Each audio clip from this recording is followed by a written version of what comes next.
Hey, what's up, Detroit? This is Miss Smiley, and you're checking out Rhythm and Bars right here.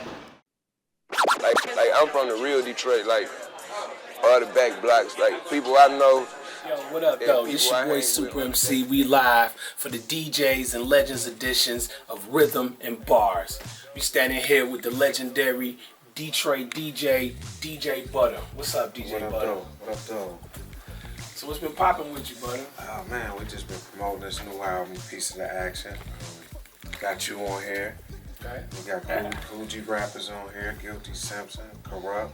A lot of Detroiters, you know, I kind of blend Detroiters with, you know, cats from the east side of the world, you know what I'm saying?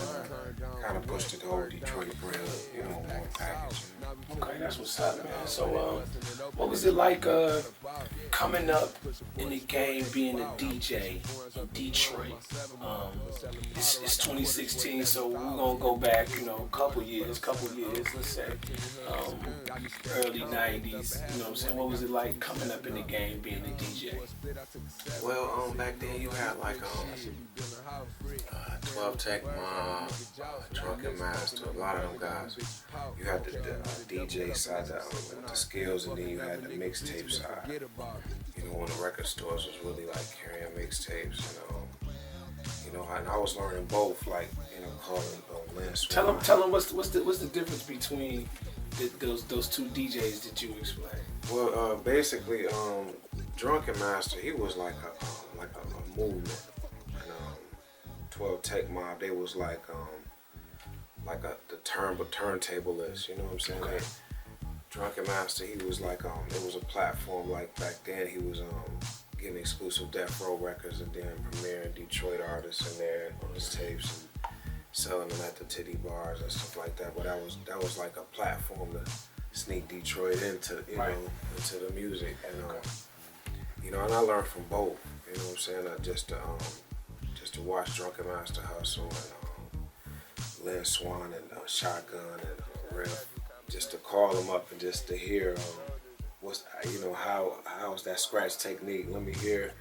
how you crab, you know, with DJ terms and stuff. But you know, and I was just learning both, you know, and the thrill of just making money off your own music was that was just always been my whole little niche, you know what I'm saying? So, what made you want to become a DJ? Jam Master Jay, you know, my father was, you know, he was real happy. Like, man, why you don't want to be run? You know, I just always felt Jam Master Jay held them down, you know what I'm saying? So, but just mainly him and just, you know, watching him come up and, you know, meeting Dez and all them guys, you know what I'm saying? So, when did you drop your first official DJ Butter mixtape? And who were some of the artists that appeared on that mixtape when you put it out? And what year was it? It had to be like, well, when I was going to like Kinko's and really making color covers and spending money on color covers and stuff. So that had to be like 96 and stuff, 97 or something like that. But I was making mixtapes in high school back in 92, going up from there. But back in like 96, it was, you know, when you had to have the packaging right. So that tape I had maybe like Pace One, Young Z, 97, I was about 97. Bizarre and Eminem, all of them was on there. What was the name of the mixtape? It was called The Rap Game.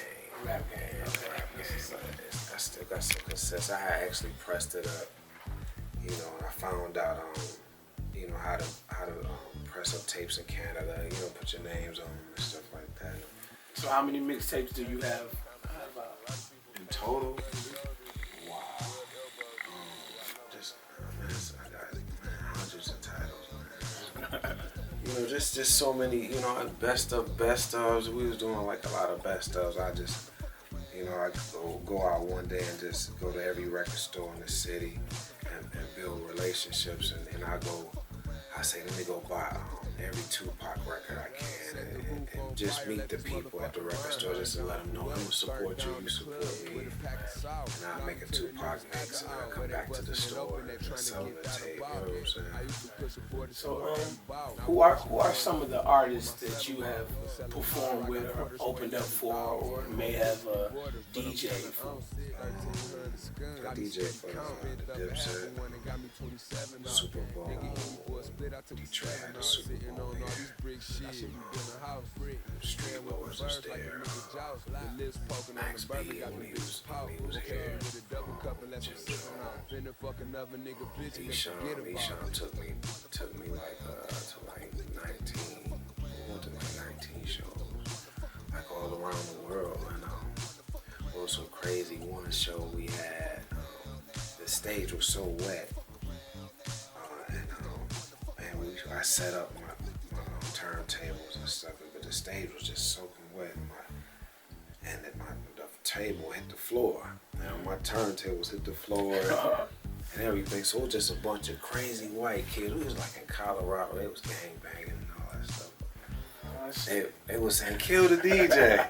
You know, the whole crowd was telling me, you know, kill the DJ. So when I kept hearing, it was just like piercing my ears. But I had put my equipment back in like 3 minutes. You know what I'm saying? I just was, and I turned it on and we rocked it, and they went crazy. You know? Did that show inspire your mixtape Kill the DJ? No, that was like right after. Oh, that was like right after. Okay. But just to hear them say it, right. It was just like piercing. I was like, I gotta get this right. So, but and I DJ for D12 at the Scribble Jam. Eminem wasn't there. I think Proof and Eminem wasn't there. They was calling us the whole step of the way. It was so crazy, man. We had a lineup of the records I was gonna play, but they had this DJ battle, and I was waiting in line to get my try to battle these other DJs and stuff, man. Yeah, I was gonna ask that. Yeah, but I set my records down and went to the bathroom, and some cats stole some of my records. Right. You know what I'm saying? So when it was time for me to go up, right, I only had like 2 records left. You know what I'm saying? Terrible. So I set up my stuff on the turntables. It was just a hectic day, man, because we were just irritated. You know what I'm saying? But it was raindrops just coming from the fucking record, from the roof to the turntables while I'm trying to DJ for them. Right. You know, for the battle. Right. Fucking shit up. Yeah. So after that, you know, we had our I brought the 2 records. It was time for D12 to do their set, and the 2 records I had was Beat Nuts, to Watch Me Now, and I had I Just Don't Give a Fuck, Eminem's record. So I played that record, and I was cutting Dirty Dozen before they came out. You know what I'm saying? But every time Proof seen me, he was like, man, why did you pick that record? You know, it's just like, I said, dog, them only 2 records I had. Right, crazy. But he'd say the Beat Nuts every time he see me bring that record up. You know what I'm saying? So I know you work closely with Marine Yancey, aka My Dukes, and the J Dilla Foundation. So what actually is your role with the J Dilla Foundation? Just basically like bringing it home, you know, just to develop something for the kids, just to kind of bring ownership our way, you know, because it's like it's spread it there, you know, sometimes, you know what I'm saying? So it's just like, you know, something gotta be visible for the kids to see and feel, see, you know, touch, some home, you know what I'm saying? Because it's so bigger than his family, you know what I'm saying? So it's hard for them to control. promote certain things. So I've been reaching out to like Dougie Fresh and a couple people to try to get him to help me us to do maybe like a self-destruction record on a double beat or something like that. And then just something to kind of enrich her, like for her to kind of have ownership of something. You know what I'm saying? Just I can simply say, yo, this is a platform for you to premiere something exclusive and, providing the shows and, promoting the shows we've been doing. I've been helping with the Dilla Days on the last 3 years. Yeah, so that's that was something else I was gonna ask you. So you putting the Dilla Day together, right? Yeah, this year you're leading that. Yeah, we got the locals involved. We got his brother gonna be playing. We got J Electronica this time. Fat Cat. Just some of the guys that's been around in the community. So what does for people that might not know what Dilla Day is, or might not been privy to, you can explain to them what Dilla Day is, and also what does Dilla Day mean to you in Detroit?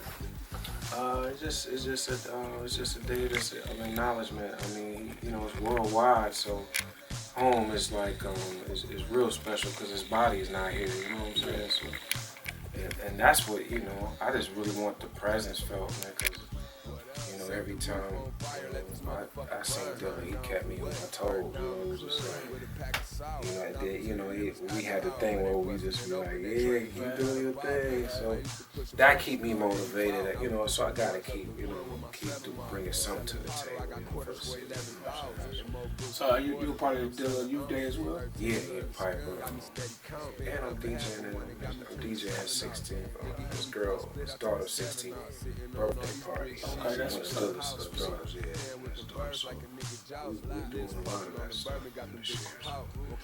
Is there any up and coming projects that you got going, or what I'm saying? Any new material you about to drop? You got the piece of the action. One more time. Boom. It's right there. I got a dance record coming out with Cool Keith from Ultramagnetic. Oh, good. So that's coming out this summer. We got me and Bodie James, Nas artist from Detroit. We got a project coming soon. It's called The Art of Rock Climbing. Coogee Rap is on there. Some of his friends is on there. I produced the whole thing. I'm putting it out with my label, like in conjunction with Master Pill. What's the name of your label? Crazy Noise Productions. Okay, how can they reach you? CrazyNoiseProductions.com or CrazyNoiseProductions@gmail. Is that any other contact information? Butter174@gmail. I am DJ Butter on Instagram and Twitter. Just check me out. In closing, DJ Butter, what I'm saying, we glad that you came on the show, Rhythm and Bars. And, what I'm saying, you're a legend. We salute you. Is there any other people, what I'm saying, family or whatever, or just a motherfucking bum you might have bumped into before you came here? Do you want to shout anybody out? Man, I want to shout out my brothers and rest in peace to my mom. Much love to Detroit hip hop. We gotta keep it together. We all we got. Yo, shouts out to jacotefilm, R.I.P. J Dilla, R.I.P. Big Proof. What's up to my dukes, the whole J Dilla Foundation, Proof Foundation. This is Rhythm and Bars, the DJ and Legend Edition. Thank you. Good night.